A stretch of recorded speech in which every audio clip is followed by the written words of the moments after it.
Hi, I'm Narina. 5 years ago, my parents sat me down, said they didn't recognize who I was, and told me to leave. They believed every lie my brother and sister made up about me, without a single question. That night, I walked out pregnant, with no money, no home, and no one. They didn't know I was carrying twins, children of a man they said would never stay. But he did. Now, they've lost everything, and I'm the only one left with something to offer. Before we dive in, tell me, where are you listening from and what time is it right now? Drop it in the comments. This one hits deep. It started on a Sunday, one of those warm, bone-dry spring days in Phoenix when the jacaranda trees paint the sidewalks lavender. I remember brushing stray petals off the windshield of my car before walking into my parents' house. It felt like walking into a trap I didn't know was set. My dad had called the meeting, just a casual, "Family dinner tonight, be here by 5" message. Nothing out of the ordinary. I thought maybe it had something to do with my graduate school applications, or Emrich's new job, or Zinnia's wedding planning. But when I walked in, no food was on the table. No smells of Mom's baked ziti or her store-bought Caesar salad dressing. Just silence, and 3 people already seated on the couch like they'd been waiting. Dad didn't hug me. He didn't even stand. "You're late," he said. "Traffic on I-17, I offered, still half smiling, scanning the room for a clue. Mom stared down at her folded hands. Emrich was sitting smug, like he'd just aced a test he hadn't studied for. Zinnia looked away, but there was something rehearsed in the tilt of her jaw, like she'd practiced this moment in front of a mirror. "Narina," Dad said, "we need to talk, and we need you to sit down." That's when I knew something was wrong. I sat, stiff-backed, on the armchair closest to the window. The light behind me made their faces even harder to read. "You've been taking money," Emrich said, skipping any build-up. "From Mom and Dad's retirement account." I blinked. "What?" He slid a printed statement across the coffee table, a highlighted section circled in orange marker, a withdrawal. I started, but Dad raised a hand. Zinnia jumped in like she couldn't wait any longer. "And she's been seeing that married guy? You know, the one who works at Banner Hospital? She tried to sleep with my fiancé, too. He told me everything." I couldn't breathe. My hands gripped the fabric of my jeans. "Are you serious right now?" I looked at her, at all of them. "You think I would touch your fiancé, or steal from our parents?" "Don't lie, Narina," Mom said softly, eyes still down. "You've changed. We don't recognize who you've become." "No one asked me," I said, louder than I intended. "You're just sitting here, throwing out accusations like they're facts." "Enough," Dad said. "We had a long talk. We've made a decision." Then came the sentence that cracked the floor beneath me. "We're removing you from the family trust, and we think it's best you leave tonight." Leave. Tonight. I looked around the room, at the walls with our family photos, at the spot where I used to curl up and read next to the fireplace. It didn't feel like my home anymore. It felt like I was a stranger they couldn't wait to forget. "You have 1 hour," Emrich said. "1 hour?" I whispered. "We've already packed a bag," Zinnia added. "It's in the hallway." I stood up, feeling like I was floating outside my body. I walked past them, past my mother who didn't look at me, past Emrich and Zinnia who smirked like this was a performance well executed. On the way out, I caught Dad by the trash bin in the garage. He was tossing something in, my old family photo album. "Seriously?" I asked. He shrugged. "Figured you wouldn't need this where you're going." I didn't cry. Not then. My legs carried me out to the car. I drove aimlessly, fingers trembling on the steering wheel. I ended up in a motel off Van Buren Road, one of those places where the curtains don't fully close and the AC unit buzzes like it's trying to escape the wall. I sat on the edge of the bed for a long time. No tears, just silence. Then I felt it, deep in my stomach. A pull. Not pain exactly, but a weight I hadn't noticed before. I'd missed my period. I got up, grabbed my purse, and walked 2 blocks to a gas station. Bought the test. Back in the room, under yellow bathroom light, I watched the lines appear. 2. Positive. I didn't scream, I didn't cry, I just stared at the mirror. At my reflection. "You're not alone," I said aloud. And then, almost without thinking, I whispered to the tiny life inside me, "You were the only truth they couldn't erase." The motel room smelled like bleach and old carpet. Outside, the neon vacancy sign buzzed faintly. I sat at the small table near the window, the pregnancy test box still open beside me. The mirror was across the room, but I didn't need to look again. The truth was already pulsing through me like a second heartbeat. I slid open the side pocket of my duffel bag and pulled out something I hadn't touched in years. My diary. Black leather cover, fraying at the edges, pages bent from being tucked away so long. It had survived dorm rooms, road trips, one minor flood, and now this. Exile. Funny, I never let them know it existed. I opened to a random page, then another. My handwriting was smaller back then, more hopeful, less guarded. I scanned through a few entries about lab work, barista shifts, texts with Camden, back when we were still in the flirting but pretending we're just friends stage. Then I saw the date that hit like a bruise. March 12th, junior year. Emmerich asked me to explain the gene splicing segment from our capstone. He kept nodding like he was really into it. Turns out he just repeated my whole section during the team presentation. Didn't even change the wording. Professor emailed the group afterward and said Emmerich showed a leadership initiative. Dad printed it out and framed it. I slammed the book shut for a second. That memory still burned. I remembered how Mom clapped for him in the living room. "Your brother is finally stepping up," she said. I stood there, speechless, while he soaked in their pride with that grin that never reached his eyes. I opened the diary again, turned more pages. Zinnia. There she was, too. Always immaculate, always center stage. But it wasn't her spotlight that made her cruel. It was how she guarded it. Another entry. "Grandma let me wear her old pearl bracelet today. Zinnia saw it and said, 'That should be mine. Grandma only gave it to you because she felt bad you weren't pretty enough for the pageant.'" I pretended not to hear her, but she made sure everyone else did. I swallowed the sting. That bracelet wasn't even the half of it. What Zinnia didn't know, what no one did, was that Grandma had secretly left me her wedding ring. A little gold band with a sapphire center. I kept it hidden inside a hollowed-out book. It was the one thing I had from someone who saw me. She saw me. A week after Grandma died, Zinnia stood in the backyard during a family brunch and announced she was going to use Grandma's ring as her something old for the wedding. No one corrected her. I stayed quiet. I wasn't brave then. Not yet. And her wedding, God. They let me come. Gave me a seat in the 4th row near the speakers. When the time came for speeches, I stepped up to the mic, and it cut out. Zinnia waved it off with a laugh. "Technical glitch," she said, then turned to the crowd and launched into her own toast. The mic worked just fine for her. Back in the motel room, I looked around like the walls might offer comfort. They didn't. I glanced at the test again, still positive, as if the line had deepened overnight. I reread the instructions, like maybe I had misinterpreted. I hadn't. The weight of the truth pressed against me. Not just the baby, but the realization that I'd never really been one of them. Not in their eyes. I was tolerated, never treasured. My phone vibrated on the table. An unsaved number. I almost didn't pick it up. The text preview read, "I'm coming to Tucson. If it's true, you're not alone. Camden."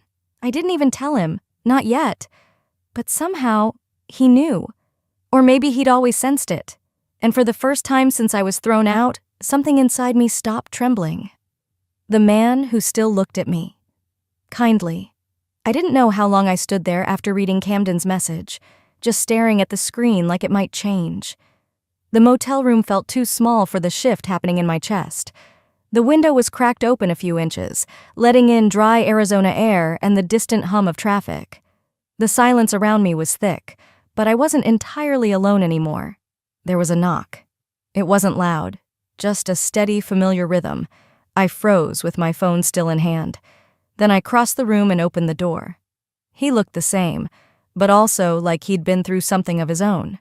Camden stood there in a gray shirt, the sleeves rolled just enough to show the faint tan lines on his arms. His eyes met mine gently, not searching for an explanation or a performance. Just presence. "You okay?" he asked. I couldn't find the words. Not at first. So I stepped back and he came in. We didn't hug, didn't cry. There wasn't that kind of drama. He just sat in the chair near the window while I perched on the edge of the bed, like someone visiting a stranger's house. The silence stretched between us, not awkward, but heavy with everything unspoken. Eventually, I whispered, "I didn't expect you to come." He didn't answer right away.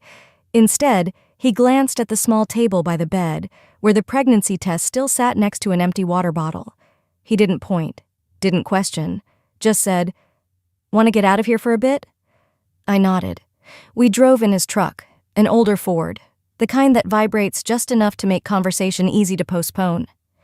He parked outside a small diner with cracked vinyl booths and windows that hadn't been washed properly in years. The kind of place where no one cared who you were as long as you paid in cash and tipped halfway decent. We sat at a booth by the window. Camden ordered coffee for us both, black. The waitress didn't bother with a menu. Neither of us were here for food. He looked at me once the coffee arrived and said, "You don't owe me anything." "I'm pregnant," I said. I didn't even ease into it. He didn't blink, didn't flinch. He just reached for a paper napkin, grabbed a pen from his jacket pocket and scribbled something, then slid it across the table. One word. "Together?" I stared at it like it was a language I hadn't seen in years. "I don't want to run," he said. "Not from this. Not from you." I laughed, a short breath that wasn't quite humor. "You don't know what you're signing up for." "Maybe not, but I know what I walked away from." He told me then, about his family, old money from the Northeast, vineyards and biotech patents and expectations thicker than blood. They wanted him to marry the right girl, invest in the right projects, say the right things at the right gala. He'd left it all. "You don't know this," he said, "but I saw the way your brother talked over you during that university pitch event. I saw the slide deck you made. I knew whose work it was." My fingers tightened around the coffee mug. I hadn't thought anyone had noticed. Emmerich had strutted across that stage like he'd built the whole concept.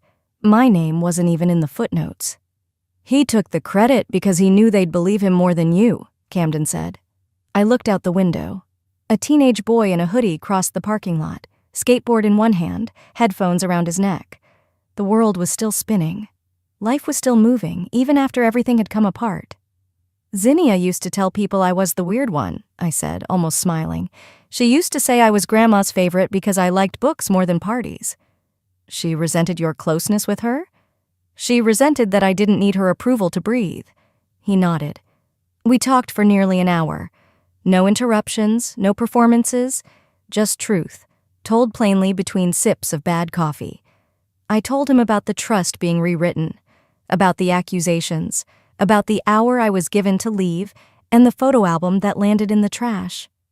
I told him about the motel and the nausea and the mirror and the test strip that confirmed something terrifying and holy all at once.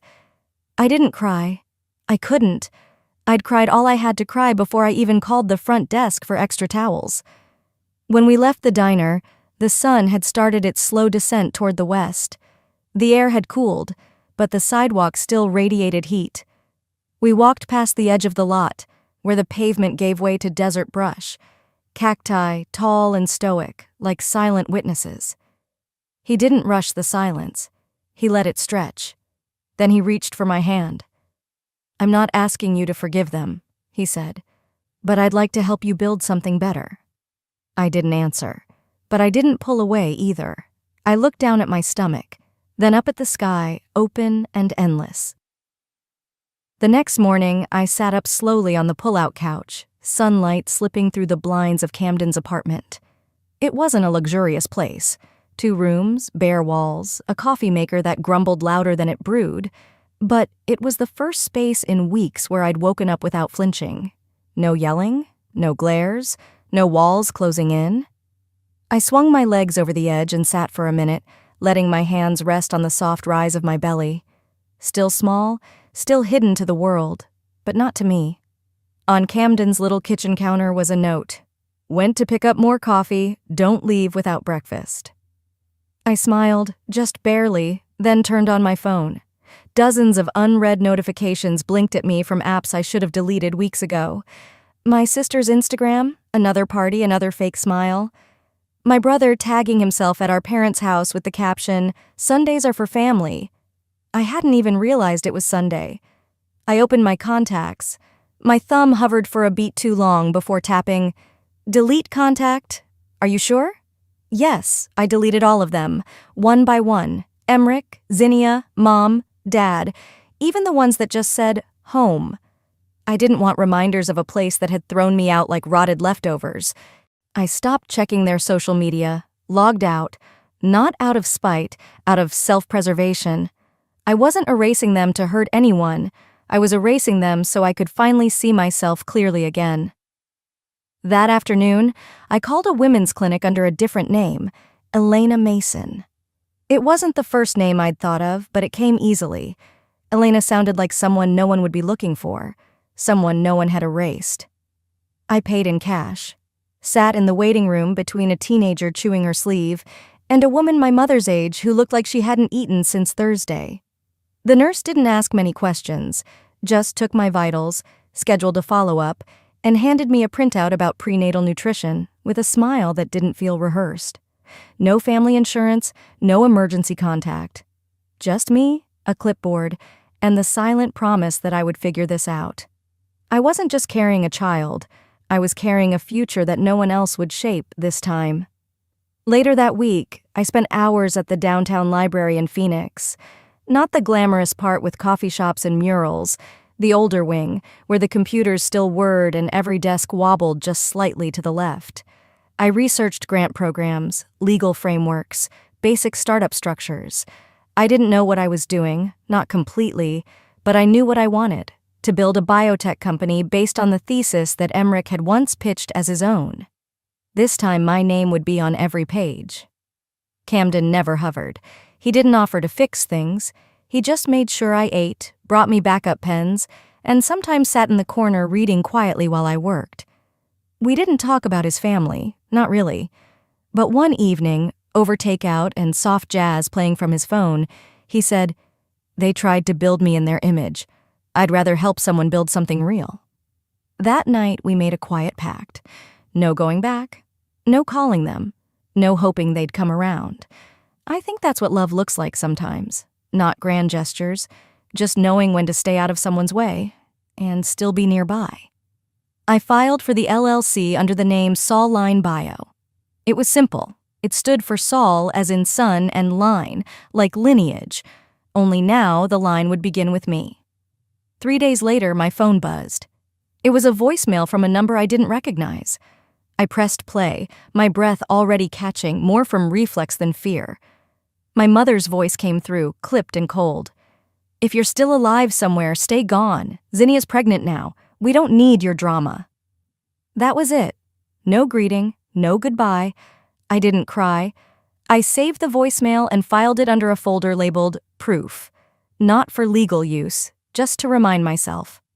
So that years from now, if I ever doubted whether walking away had been right, I could play it once and remember exactly what I'd left behind. That evening, I signed the final registration forms online for Saul Line Bio. It wasn't revenge, it was rebirth. The ink had barely dried on the registration papers when I found myself under fluorescent lights, seated between strangers with laptops and investor lanyards. The co-working space was modern, all polished concrete and reclaimed wood, filled with startup energy, loud, caffeinated, confident.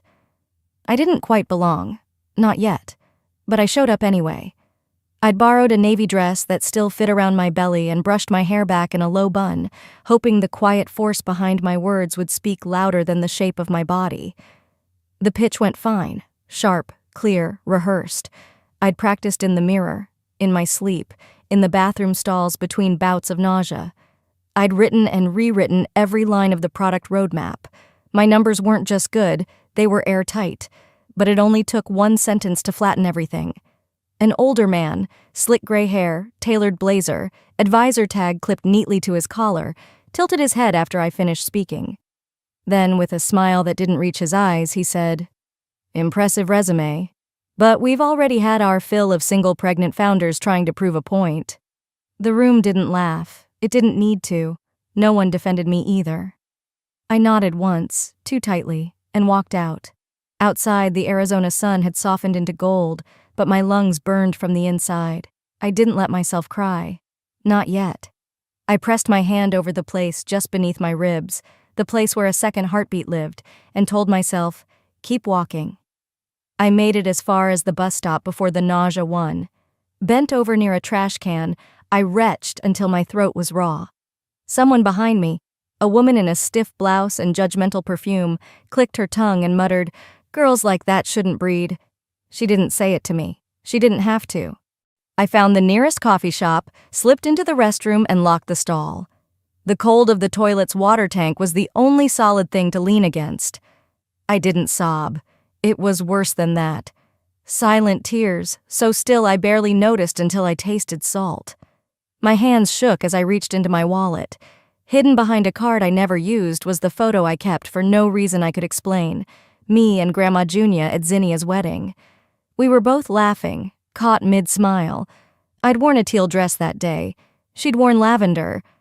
I looked closer. I always looked at her face, but this time I saw my own hand in hers. A moment I'd forgotten.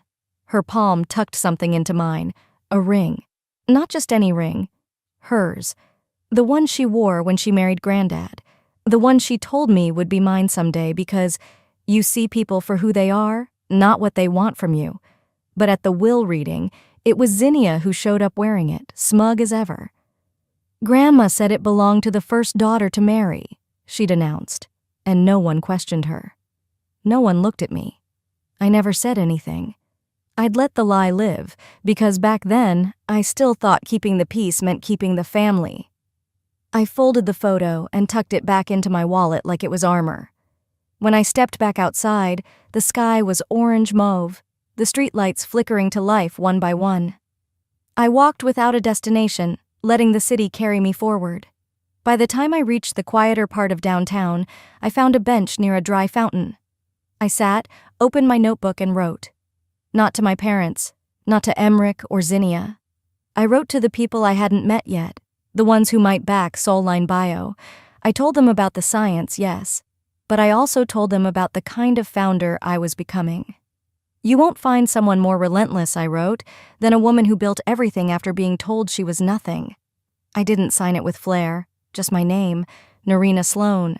That night I walked home with swollen feet and a cramp near my lower back. But I didn't feel small anymore. I felt lit. Not like fire, but like the ember you think went cold, until it glows again in the dark. That morning, I woke before the sun. Something in me had shifted. Not dramatically, not like a movie moment with swelling violins, more like a quiet hardening, the kind that doesn't melt when someone apologizes late or says, "But we're family." I sat at the corner table in the shared workspace, laptop open, tea cooling beside me.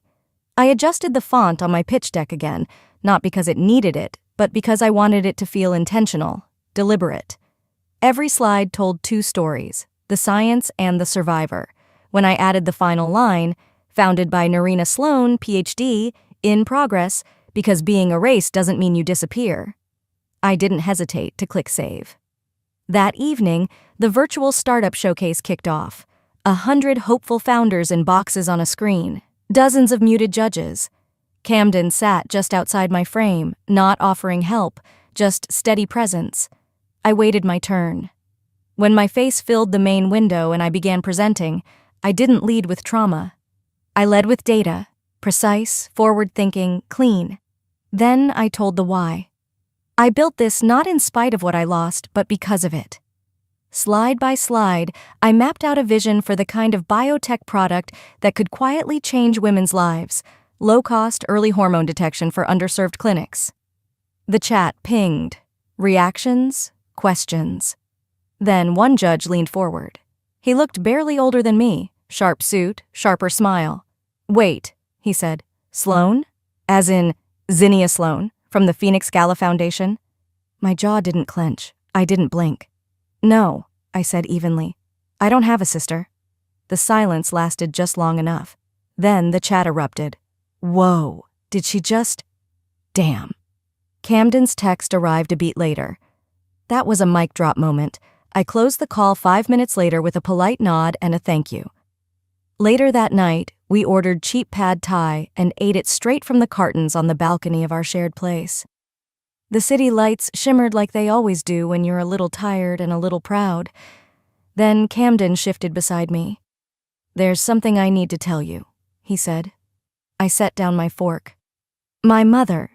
She's friends with someone in your family, your aunt, I think. They went to school together, still talk. My mouth went dry. Aunt Regina? He nodded.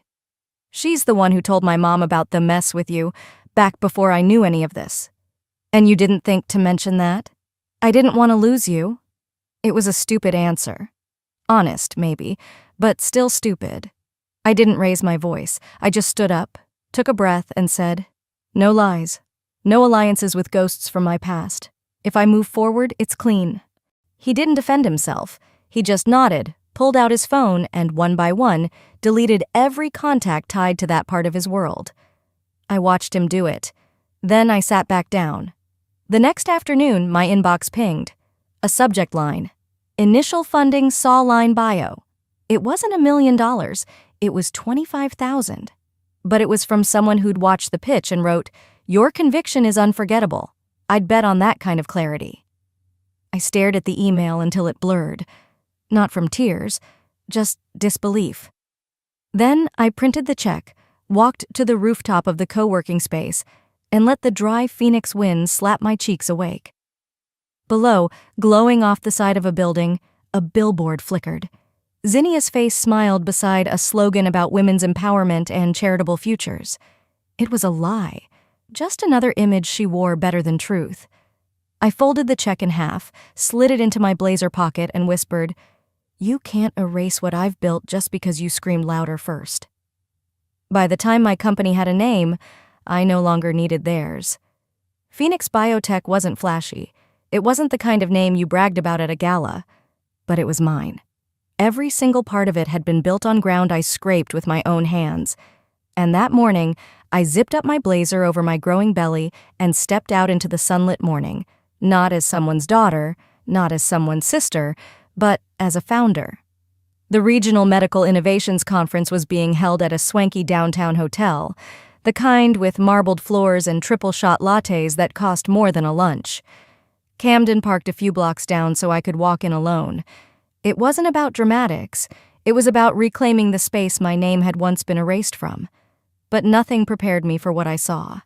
Right outside the main conference hall stood a 10-foot-tall banner, silk-printed and perfectly lit, that read, Women Leading the Future of Health, sponsored by the Zinnia Sloan Foundation. And right there, front and center, was Zinnia's face, head tilted slightly, eyes modest, arms crossed like she knew exactly how to pose for legacy. Below that, quotes. Words pulled, word for word, from my thesis abstract. No attribution, no footnote, no mention of Phoenix Biotech. I stood still long enough that someone brushed past me and muttered, "You okay?" I wasn't, but I nodded. The moderator called the next name on the mic, mine. I walked past that banner without touching it, without looking back. Inside, the panel sat neatly arranged on stage. Zinnia was absent, of course. She only lent her face, never her presence, unless there was applause waiting. As I stepped up to the lectern, the room hushed. I clicked the remote. Slide 1. Data charts. Hormonal response mapped over trimesters. Slide 2. Underserved patient response rates in rural clinics. Slide 3. A photo. My hands cradling my stomach. A sticky note on the mirror that read, "You're not invisible. They just can't see what you're building yet." I took a breath. Then I spoke. "I wasn't invited to this panel," I said, steady. "But I built the science you're funding. Not with a dynasty. Not with a PR firm. With a body no one believed could lead, and a voice they tried to drown in family shame." No one moved. I ended with the final slide. A time-stamped email thread showing the first draft of my thesis, years before the foundation was created. Then I stepped down.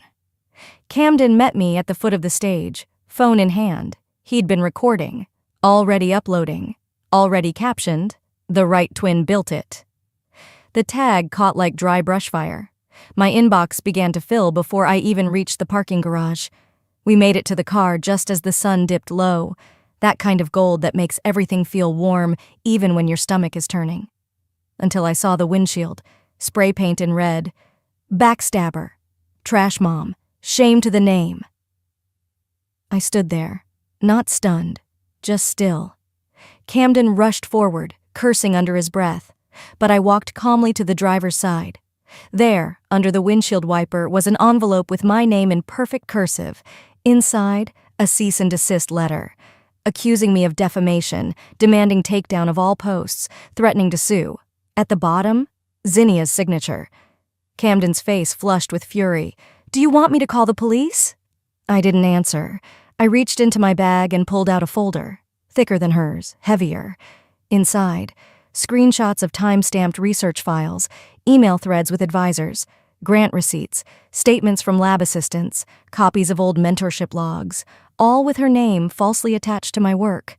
I closed the folder slowly, tucking it under my arm. "Let her try," I said.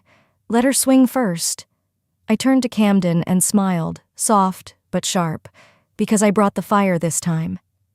The lawsuit was already drafted. I just hadn't hit send. Until now. And once I did, everything moved faster than I could have imagined. The silence between me and my family became legal paperwork. The ache in my chest became evidence. The sleepless nights, depositions. I arrived at the Phoenix courthouse early that morning. The air was dry, the sky clear in a way that made everything feel sharper. I wore the navy blazer my mother once said made me look too masculine for a daughter. I smiled while buttoning it that morning. She was right. It wasn't feminine. It was formidable. Inside the courtroom, the lights buzzed, the benches filled with quiet murmurs and the squeak of legal pads flipping open. Camden sat 2 rows behind me, no tie, just presence. That was enough. My attorney, a woman named Renee who had the calm fury of someone who'd clawed her way through decades of boardrooms, leaned over and said, "You ready to let this breathe?" I nodded once. Then the first bomb dropped. "Your Honor," Renee began, "we're not just bringing forward intellectual property theft. We have testimony from a former NIH grant officer confirming that Zinnia Sloan used proprietary research, authored by Narina Sloan, to secure both federal funding and nonprofit status." You could hear the air leave the room. The judge, a sharp woman with tightly coiled hair and a sharper gaze, didn't blink. "Proceed." And just then, the doors opened. Zinnia entered wearing a cream-sheath dress and sunglasses that didn't match the fluorescent lights. Her heels clicked slowly as if she were still on a stage. When her eyes met Camden's seated form behind me, her jaw locked. She hadn't expected him to stand by me. That was her mistake. Zinnia's legal team, all polished teeth and performative civility, tried their angle. "This is a tragic misunderstanding among family," one of them said. "Grief, sibling rivalry, confusion over academic boundaries." I stood. The courtroom grew quiet again. "I'd like to submit additional evidence," I said. My voice didn't shake. I walked up to the bench, pulled a small USB from my purse, and handed it to the clerk. "Audio files," I explained. "Conversations recorded outside my old bedroom. I had no idea they were being said loud enough to capture, but they were." The judge raised an eyebrow. "And what do these recordings contain, Miss Sloan?" My mother, my sister, my aunt, all discussing how to cut me out, because I was too stubborn to control. I didn't cry. I didn't need to. I saw it ripple through the room, the unease, the shock. And in a strange, quiet flash, my mind pulled me backward. A younger me, sitting cross-legged on my childhood bed, the sound of laughter from the hallway. I remember freezing, hearing my mother say, "She's not smart, she's just difficult, like her father."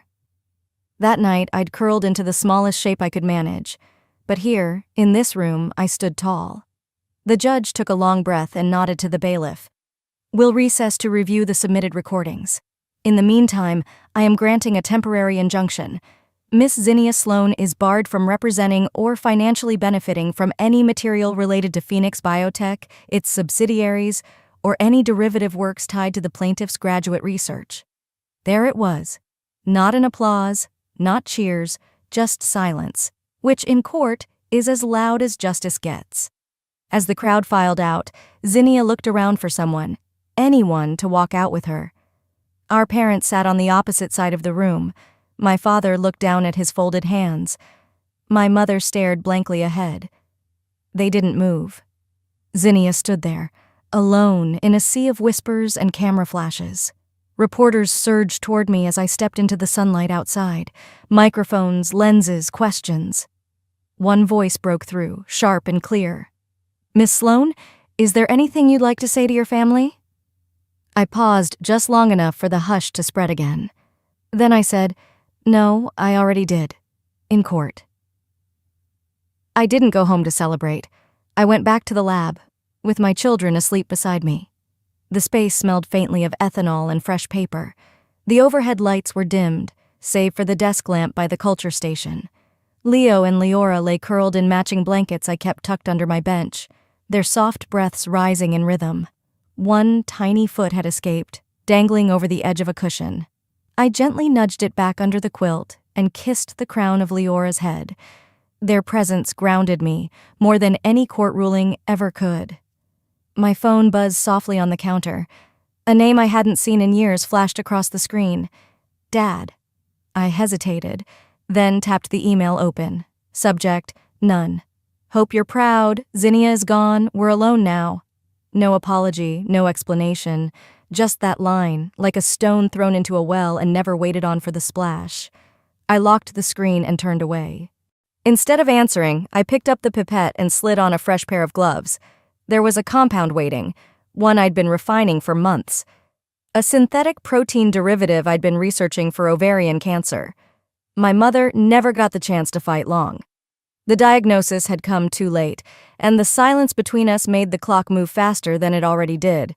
So now I worked in her name, not to honor what she was, but what she never got to be. By the time the final drop had slid into the assay, dawn crept through the narrow lab windows.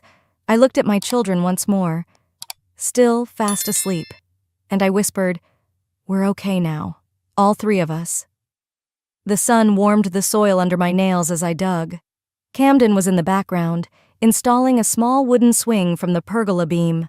The twins took turns patting dirt over the citrus saplings, one orange, one lemon. "Mommy, this one's Leo's tree," Leora said, wiping her brow like a tiny farmer. Leo nodded seriously, as if the roots themselves depended on his approval. It was just a narrow strip of earth behind the house, boxed in by white stucco and sun-faded bricks, but it was ours. That morning, I felt my lungs stretch in a way they hadn't in years. The doorbell rang. A package sat on the stoop, plain brown wrapping, no return address. I opened it slowly. Inside, protected by thick cardboard, was a single photograph. My fingers froze. It was the picture, the one from my childhood, the one where I'd been cropped out years ago, just a corner of my arm left behind. But this time, I was there, smiling awkwardly, off-center, in that hand-sewn blue dress Grandma Junia had made. I turned it over, written in neat pen, "This is the version that matters." See. Camden walked up beside me, wiping sawdust off his hands. "I found it in one of her old photo albums," he said gently. "The original print, before the edits." I nodded. I didn't need to say thank you. He already knew. Later, after the kids had gone down for their afternoon nap, we sat under the pergola with lemonade and silence, the kind of silence that comes only when no one's expecting answers anymore.